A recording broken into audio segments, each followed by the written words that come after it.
Hello friends, I'm Akash and welcome to my YouTube channel. Today, we're going to be diving into the deep world of words and learn more about the top 10 longest words that you probably never knew about. Starting with number 10, we have otorhinolaryngological. This word has 22 letters in it, and it means relating to the study of the ear, nose, and throat. Oto means ear, rhino means nose, laryngo means throat, and ologist means someone who studies. And so that's what otorhinolaryngological means, relating to the study of the ear, nose, and throat. Now, 22 letters seems very long for a word. Well, guess what? It's actually only gonna get longer from here, so stay tuned until the end for the longest word in the dictionary. On to number 9. The 9th word on this list is immunoelectrophoretically, a word with 25 letters in it.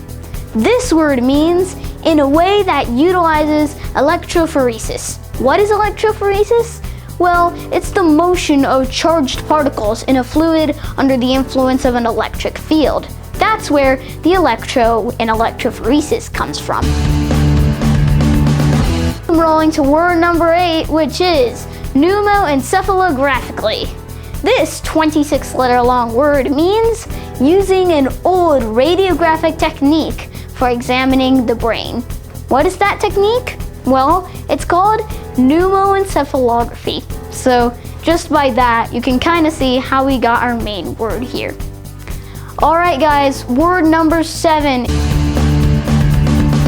is psychoneuroendocrinological. This word has 27 letters in it, and it means relating to the relationships between psychology, the nervous system, and the endocrine system. Basically, the meaning is within the word itself. Psycho means psychology, neuro means the nervous system, and endocrino means, well, the endocrine system. Simple. So, the meaning of psychoneuroendocrinological is relating to the relationships between psychology, the nervous system, and the endocrine system. Now, word number 6. Word number 6 is antidisestablishmentarianism, which has 28 letters in it. It refers to a political movement from the 19th century which opposed the removal of the Church of England as the official church of, well, England alongside Ireland and Wales. Remember, this was the 1800s, so Ireland was still wholly part of the United Kingdom. This removal process is called separation of church and state, or more simply, disestablishment. And now you can easily tell how the word, well, was made. Starting with the 9-letter base word establish, you can add the negative prefix dis to it to make disestablish. Adding ment to the word made it disestablishment, and then adding "ary" followed by "ian" to make disestablishmentarian creates the term for people who follow and support disestablishmentarianism, with an ism right there. All right, this is getting huge and I'm excited for this one. And finally, adding the negative prefix anti right next to another negative prefix dis to create anti-disestablishmentarianism. There you have it. That makes our 28-letter long word that places just 6th on this list. And that's 28 letters long. Right, we're moving on to word number 5. Floccinaucinihilipilification.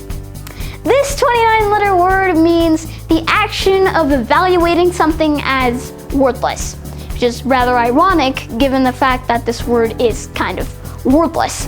People could just use the words made useless instead of this floccinaucinihilipilificated word. Yeah, this word was made from 4 roots that all mean of little to no use or worthless. you've got floxy, you've got nasi, you've got nihili or nihili, which is the same root that brings us the word annihilate, and then you've got pili or pili, which means hair, one bit of hair. And of course, to top it all off, the fication at the end makes this word a noun that places it on to spot number 5. Wow, I'm really surprised we're at number 4. This is a really fun list. I had so much fun making this, and I really hope you're enjoying it too. Now, let's talk about spot number 4. Word number 4 is pseudopseudohypoparathyroidism. This is a 30-letter word, making it the first of 4 words that are part of the 30-letter or higher word club. Pseudopseudohypoparathyroidism is a genetical disorder in which some abnormalities of pseudohypoparathyroidism exist, but other abnormalities, like the biochemical ones, don't exist. That's where the double pseudo originates from. Pseudo means fake. So you have hypoparathyroidism, and then pseudo, which is kind of but not really, and then you have pseudo, which is kind of but not really pseudohypoparathyroidism. This is a very long word indeed, but there's still more. And the words that you are about to see are longer than a lot of people can imagine. Like, they're longer than I can imagine. They are really long. So, let's go. Word number 3 is supercalifragilisticexpialidocious, which is the name of a song from the 1964 super hit musical film Mary Poppins. It means wonderful, and it contains 34 letters in it. It's honestly a wonderful word, and so it places 3rd on this list. Word number 2 is perhaps the most ironic word on this list. The word is hippopotomonstrosesquipedaliophobia, and it means the fear of long words. I love this word because it's so ironic. Anyone who has this fear will probably have a hard time getting to actually learn this 35-letter long word and use it in life to describe their phobia. This is the word that describes their phobia, and it basically causes their phobia too, so very ironic word. They can just use the shorter word sesquipedaliophobia instead, but in fact, hippopotomonstrosesquipedaliophobia is so long that it places 2nd on this list. And now, before we get to number 1, let's take a look at a very honorable mention, which is the 40-letter long, here we go, immunoelectrophoretically. That's 8 different pieces combined together into one big long word.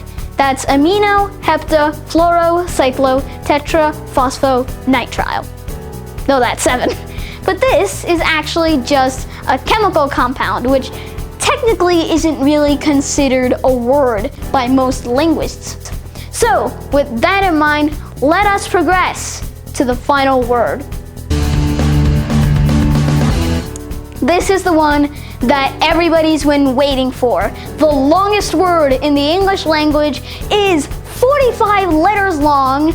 That's 10 more than the one at 2nd place, and this word is a lung disease, and the word is pneumono-ultramicroscopic silicovolcanoconiosis, and this is how you spell it. Pneumono-ultramicroscopic silicovolcanoconiosis is spelled PNEUMONOULTRAMICROSCOVOLCANOCONIOSIS, and this is the longest word in the English language, and that finishes our list of the top 10 longest words in the English language. Thanks so much for watching. Love you, Akash. It's time to talk about the top 10 longest words that you probably never knew about. Let's go. Scene 1, take 1.